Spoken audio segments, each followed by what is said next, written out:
Waalaikumsalam.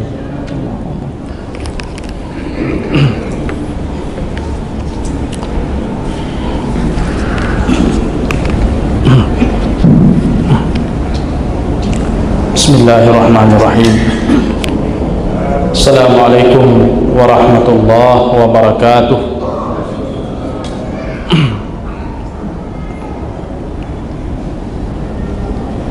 Alhamdulillahi rabbil alamin. Wassalatu wassalamu ala asyrafil anbiya'i wal mursalin wa ala alihi wa sahbihi wa man ihtada bihadyihi wastanna bisunnatihi ila yaumiddin, amma ba'd. Hadirin kaum muslimin wal muslimat, jamaah maghrib yang dirahmati Allah subhanahu wa ta'ala, pada malam yang mulia ini kita akan melanjutkan pembacaan kitab Asy-Syama'il karya Al-Imam Tirmidzi rahimahullah, masih tentang bab tidurnya Rasulullah sallallahu alaihi wasallam. Dari cara tidur Nabi sallallahu alaihi wasallam ini kita belajar adab-adab keseharian. Salah satunya adalah adab ketika tidur, sunnah-sunnah yang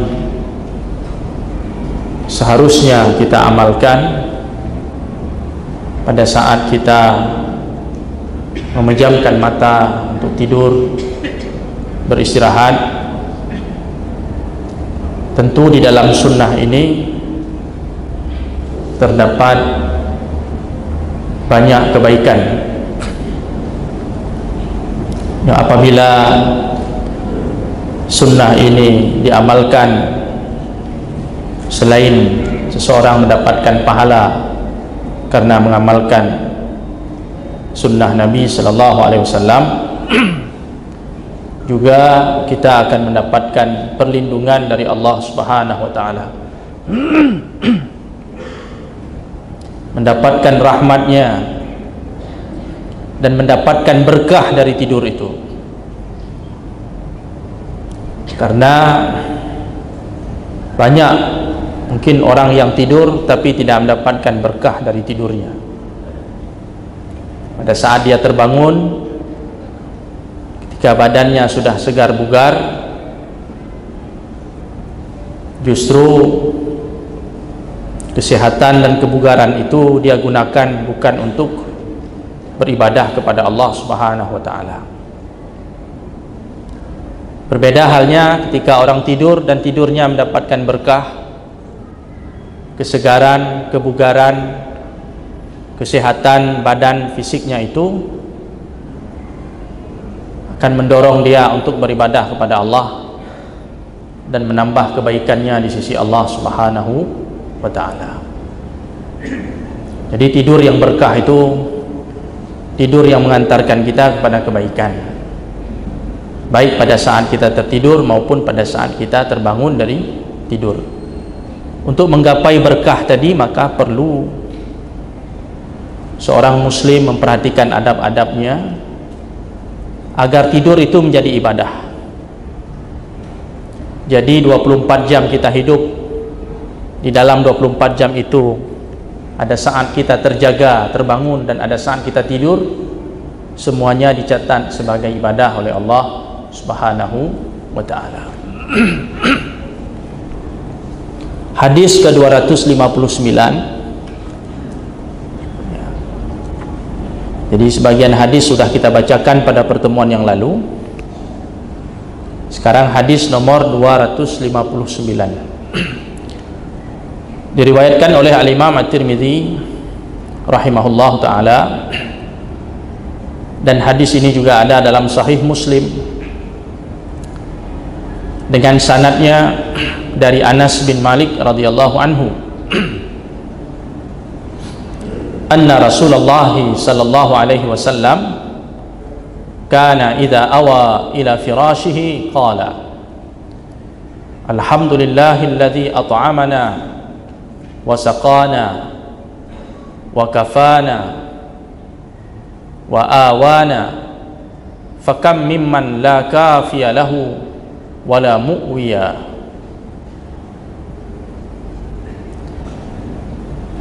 Anas bin Malik menceritakan bahwasanya Rasulullah sallallahu alaihi wasallam apabila beliau beristirahat tidur di atas kasurnya, Nabi sallallahu alaihi wasallam mengucapkan doa ini, alhamdulillah alladzi at'amana, segala puji bagi Allah yang telah memberikan makanan kepada kami sehingga hilanglah rasa lapar. Wasaqana, segala puji bagi Allah yang telah memberikan minum untuk kami. Wa kafana, segala puji bagi Allah yang telah memberikan kecukupan bagi kami, kecukupan untuk memenuhi segala kebutuhan kami. Wa kafana juga berarti Allah telah melindungi kami dari kejahatan atau keburukan. Jadi makna kafana di sini ada dua. Yang pertama, Allah Subhanahu wa taala memudahkan kita untuk memenuhi kebutuhan kita. Yang kedua, Allah melindungi kita dari segala keburukan. Kebutuhan kita Allah penuhi, segala keburukan dan mara bahaya Allah hindarkan kita daripadanya. Wa awana, segala puji bagi Allah yang telah menyiapkan tempat kami menginap. Jadi kita bisa menginap, bisa tidur, bisa memiliki tempat untuk berteduh. Ini merupakan bagian dari karunia Allah yang patut kita syukuri. Kemudian di akhir doa Nabi mengatakan, fakam mimman la kafiya lahu wa la mu'wiya, betapa banyak orang yang tidak mendapatkan perlindungan dan tidak mendapatkan tempat untuk menginap. Tidak ada yang memberikan kepadanya perlindungan dan tidak ada yang memberikan kepadanya tempat untuk menginap. Artinya masih banyak makhluk-makhluk Allah Subhanahu wa taala yang belum dapat memenuhi kebutuhannya. Banyak makhluk-makhluk Allah yang tidak terhindar dari mara bahaya, dan ada makhluk-makhluk Allah yang tidak mendapatkan tempat menginap selayaknya tempat kita menginap, sebagaimana binatang-binatang yang tidur ya di tempat-tempat yang terbuka berserakan di muka bumi. Mereka tidur di tempat-tempat yang seadanya. Allah Subhanahu wa taala justru pada saat yang sama memuliakan kita dengan memberikan kepada kita tempat yang layak, tempat yang nyaman untuk kita menginap, untuk kita beristirahat, untuk kita tidur. Dan ini merupakan salah satu dari karunia Allah yang patut kita syukuri, yang kemudian kita ekspresikan rasa syukur itu di dalam doa kita. Ini salah satu doa yang dibaca sebelum tidur, dan ada doa-doa lain sebagaimana yang sudah kita sebutkan sebelumnya. Rasulullah membaca Rabbi qini adzabaka yauma tab'atsu ibadaka, itu salah satu doa sebelum tidur. Kemudian Nabi membaca Allahumma bismika amutu wa ahya, ini yang sering kita baca selama ini ya. Hadirin yang dirahmati Allah Subhanahu wa taala, jadi para ulama mengatakan kalau kita memiliki semangat untuk mengamalkan doa-doa ini, sebaiknya semua doa ini dibaca. Doa-doa sebelum tidur atau ayat-ayat Al-Quran yang dianjurkan untuk kita baca sebelum tidur sebaiknya dibaca semua. Tapi jika tidak memungkinkan semua, mungkin badan kita terlalu lelah, mata pun sudah mulai tidak kuasa menahan terlalu lama, setidaknya jangan ditinggalkan beberapa doa yang diajarkan oleh Nabi sallallahu alaihi wasallam. Paling minimal sekali bismika Allahumma amutu wa ahya itu. Jangan sampai mata kita terlelap, kita tertidur, tidak ada satu doa pun yang terucap di bibir kita. Minimal ada 1, 2, 3 silakan diamalkan. Tapi kalau kondisi kita memang memungkinkan untuk membaca semuanya, baca saja semuanya, walaupun memang tidak ada keterangan bahwa Rasulullah membaca semuanya. Hanya saja Nabi menjelaskan doa ini yang dibaca, atau sahabat menceritakan Rasulullah membaca doa ini. Berarti itu semua ada diamalkan oleh Nabi sallallahu alaihi wasallam. Sudah, kita amalkan saja semua atau beberapa dari doa dan zikir tersebut. Hadis 260 diriwayatkan oleh Al-Imam Tirmizi dalam kitabnya ini, dan juga ada di dalam Sahih Muslim, hadis sahih dari Abi Qatadah.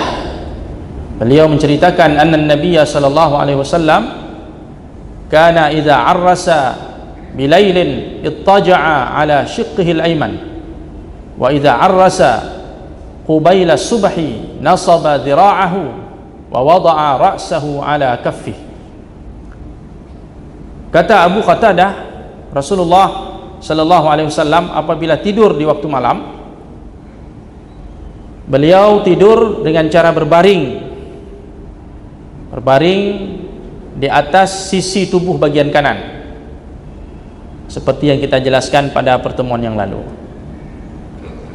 Jadi sisi tubuh lambung kanan ini menyentuh tempat tidur, tidur menyamping ya. Kemudian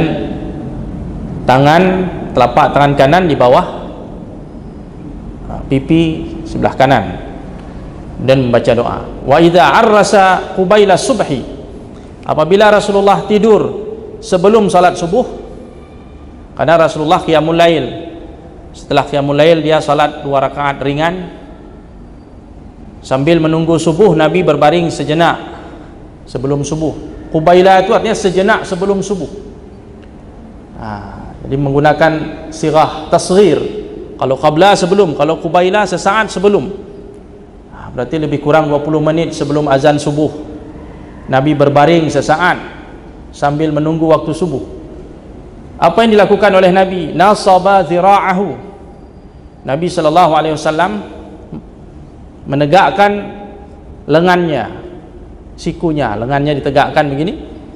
Wa wada'a ra'sahu, kemudian Nabi meletakkan kepalanya di atas telapak tangannya. Jadi Rasulullah tidak tidur dengan merapatkan kepalanya ke tempat tidur, tidak, tapi tidur sambil menegakkan lengannya, kemudian kepalanya di atas telapak tangan kanan. Dengan cara seperti itu Nabi berbaring menjelang subuh. Tapi kalau tidur malam, Nabi tidur seperti kita tidur, karena kalau malam itu waktunya lama, jadi sehingga tidurnya bisa lebih santai. Sedangkan tidur sesaat sebelum subuh ini hanyalah tidur untuk persiapan menjelang salat subuh, ya sekedar istirahat sejenak setelah qiyamul lail. Jadi tidurnya pun tidak tidur seperti tidur malam, karena kalau tidur malam itu biasanya tidur dalam waktu yang agak lama. Kalau ini tidur sesaat, jadi posisinya seperti itu. Walaupun pada saat kita mau terlelap, ya dengan cepat kita mudah terbangun, karena posisinya tidak senyaman tidur di waktu malam. Ini yang dilakukan oleh Nabi sallallahu alaihi wasallam, karena beliau sangat menunggu ya kedatangan salat subuh. Ini perhatian Nabi kepada salat, menjaga supaya tidak terlewatkan salat subuh. Jadi sambil Nabi sallallahu alaihi wasallam menunggu, sahabatnya memanggil bahwa waktu subuh telah tiba. Ini diantara riwayat yang menceritakan tentang tidurnya Nabi sallallahu alaihi wasallam. Hadirin sekalian yang dirahmati Allah Subhanahu wa taala. Jadi Al-Imam At-Tirmizi di dalam bab ini hanya mencantumkan 5 atau 6 hadis saja terkait dengan cara tidur Nabi sallallahu alaihi wasallam. Namun jika kita melihat kepada kitab-kitab yang lain, literatur yang lain, kita menemukan ada beberapa adab-adab lain yang belum disebut di sini. Di antaranya Rasulullah sallallahu alaihi wasallam mengajarkan kepada kita semua sebelum tidur itu dianjurkan untuk memadamkan api. Kalau di rumah ada api yang hidup dipadamkan, mematikan lampu, menutup dan mengunci pintu, dan menyebut nama Allah Subhanahu wa taala. Sebagaimana riwayat dalam Bukhari dan Muslim dalam sahihnya dari Jabir, Nabi sallallahu alaihi wasallam berpesan, "Atfi'ul masabiha bil lail idza raqadtum." Padamkanlah, matikanlah lampu-lampu di waktu malam apabila kalian hendak tidur. Wa ghalliqul abwab, dan tutuplah, kuncilah pintu-pintu rumah kalian.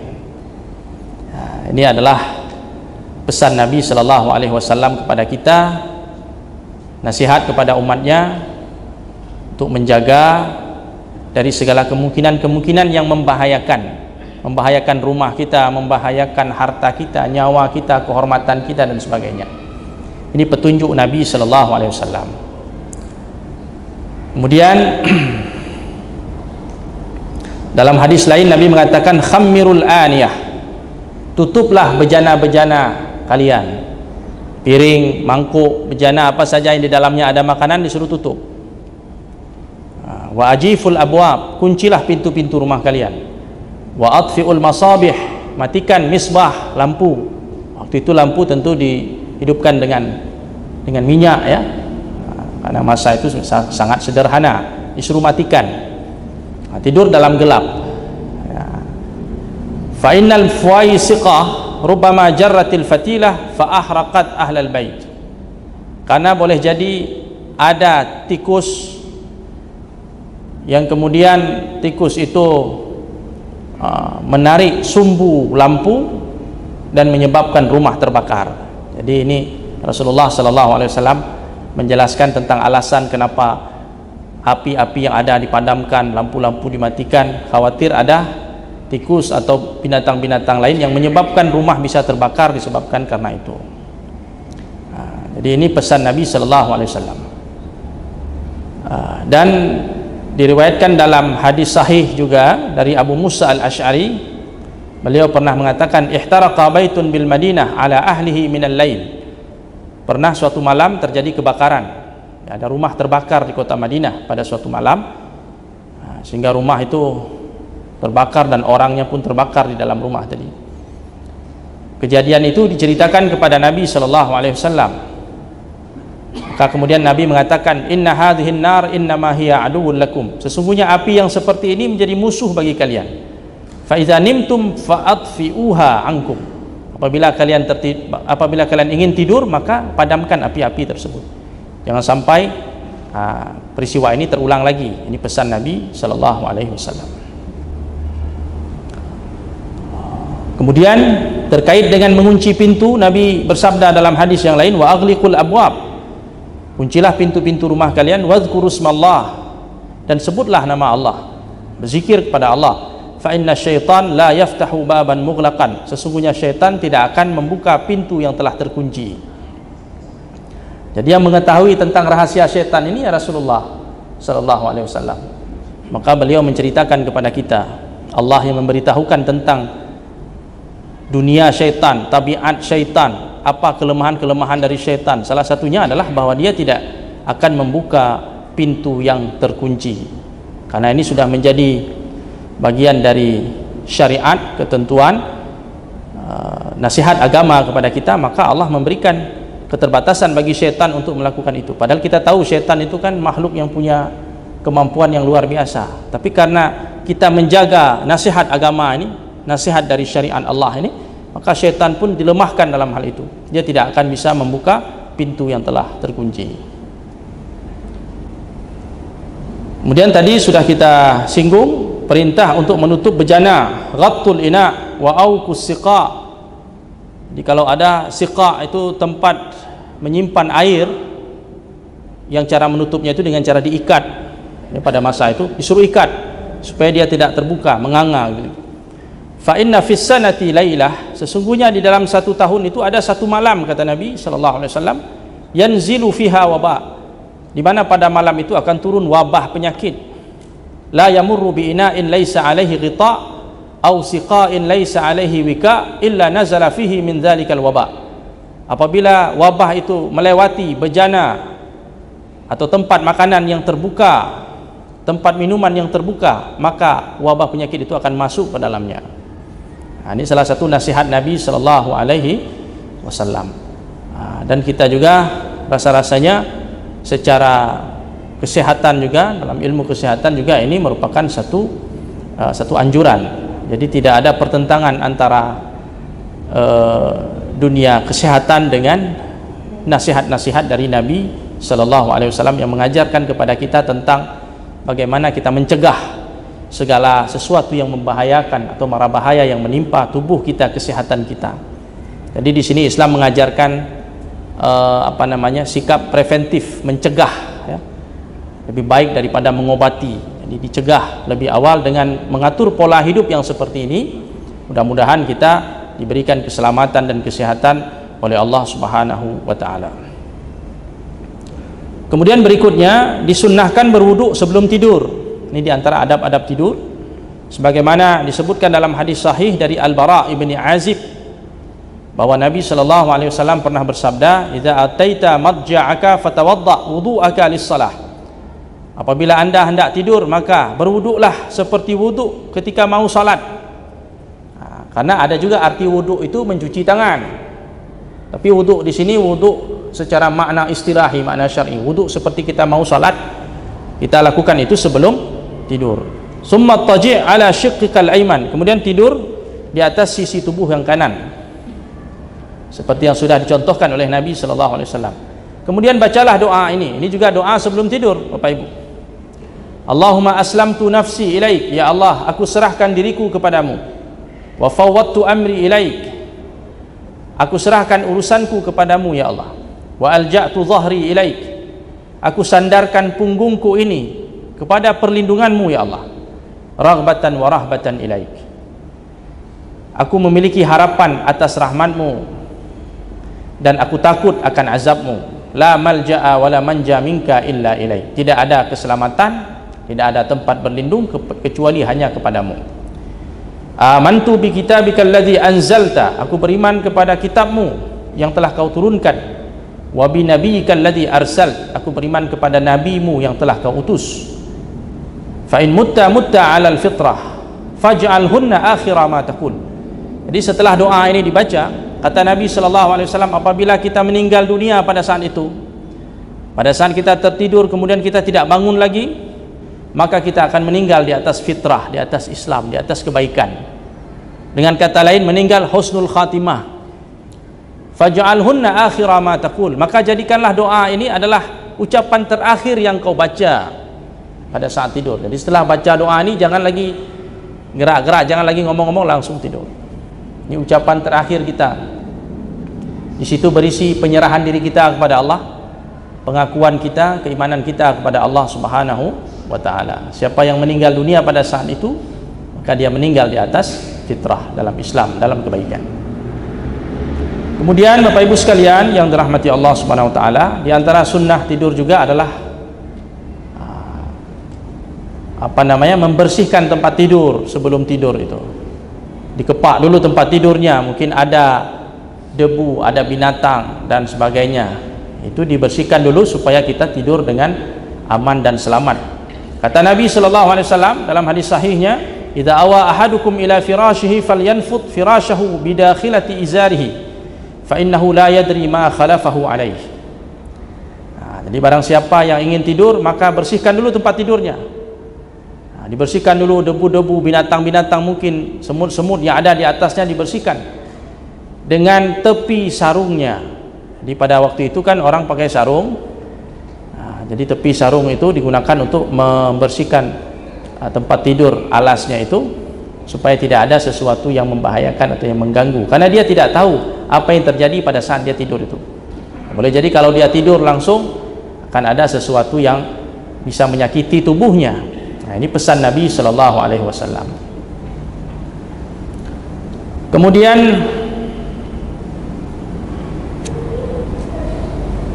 di antara bacaan yang dibaca sebelum tidur juga, berdasarkan riwayat Bukhari dan Muslim, yaitu 2 ayat dari akhir surah Al-Baqarah, amanar rasul dan seterusnya itu.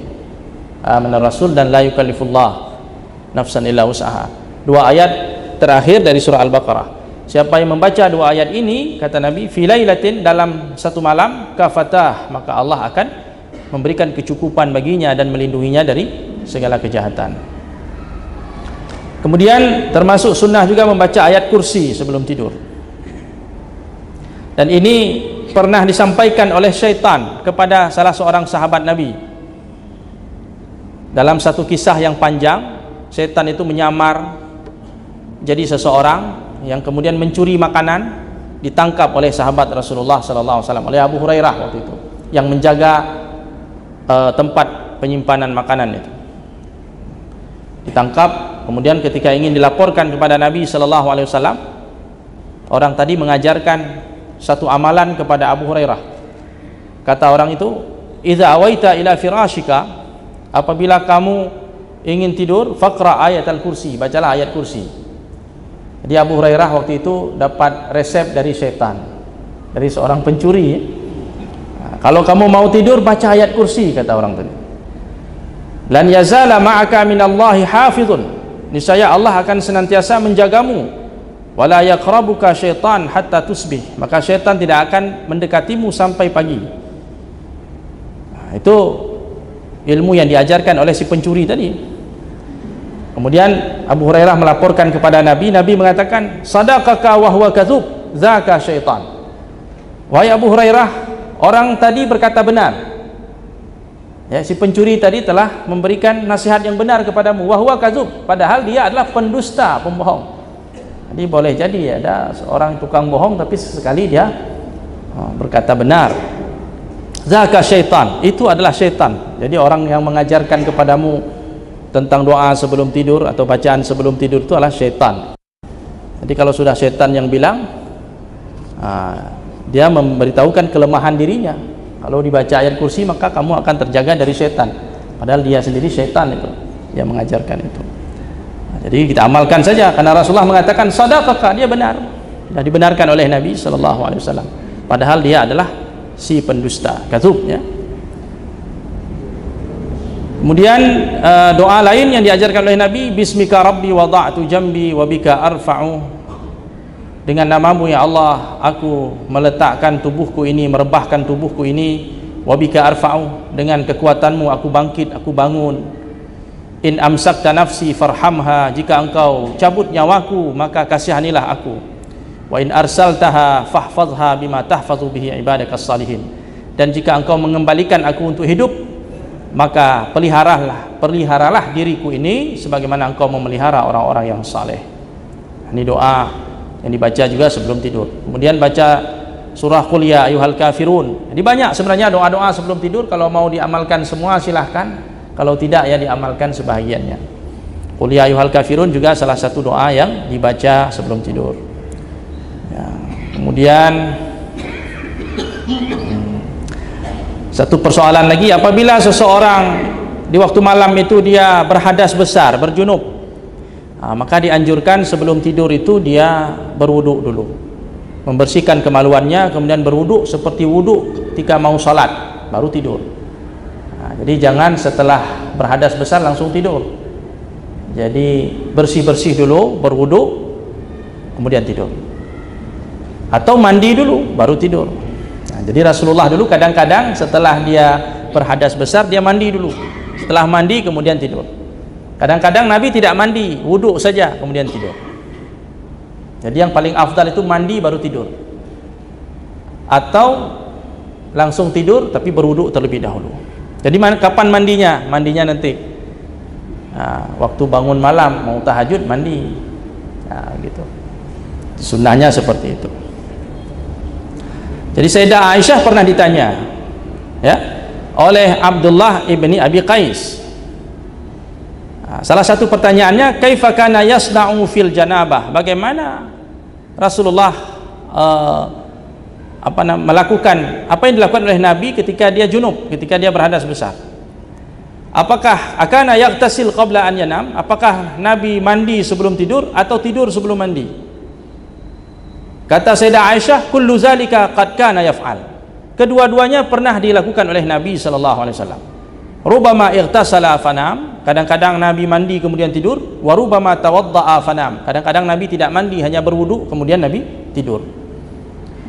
Qultu, sehingga sahabat tadi mengatakan alhamdulillahillazi ja'ala fil amri sa'ah. Alhamdulillah yang telah mensyariatkan syariat ini penuh dengan kemudahan.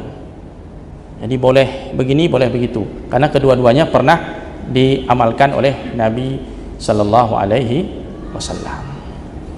Kemudian yang terakhir Bapak Ibu sekalian, barang siapa yang terbangun di waktu malam, ketika terbangun dia langsung mengucap kalimah-kalimah berikut ini, la ilaha illallah wahdahu la syarikalah, lahul mulku wa lahul hamdu wa huwa ala kulli syai'in qadir, alhamdulillah wa subhanallah, la ilaha illallah, Allahu akbar, la haula wa la quwata illa billah. Kemudian dia membaca Allahumma gfirli. Apabila dia berdoa maka doanya akan diijabah oleh Allah, dan apabila dia berwudu kemudian dia salat maka salatnya akan diterima oleh Allah Subhanahu wa taala. Jadi para ulama mengatakan ini keutamaan seseorang yang terbangun, pada saat terbangun lidahnya langsung mengucapkan kalimat-kalimat tauhid ini. Jadi sebelum kita mengucapkan yang lain-lain, pada saat terbangun ucapkan ini, la ilaha illallah wahdahu la syarikalah, lahul mulku wa lahul hamdu wa huwa ala kulli syai'in qadir, kalimat tauhid ini. Kemudian baca alhamdulillah, subhanallah, la ilaha illallah, Allahu akbar, la haula wa la quwata illa billah. Kemudian mengatakan Allahumma gfirli. Jadi begitu kita bangun langsung lidah kita mengucapkan kalimat ini.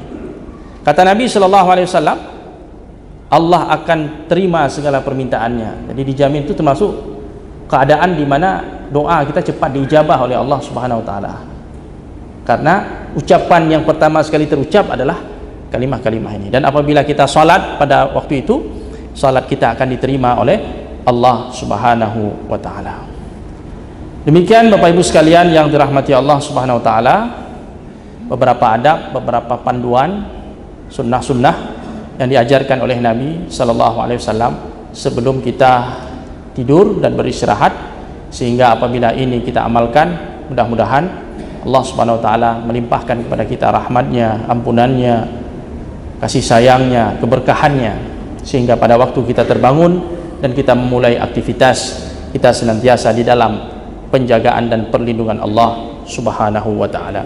Aqulu qauli hadza wa astaghfirullah li wa lakum, subhanakallahumma wa bihamdika, asyhadu an la ilaha illa anta, nastaghfiruka wa natubu ilaik. Assalamualaikum warahmatullahi wabarakatuh.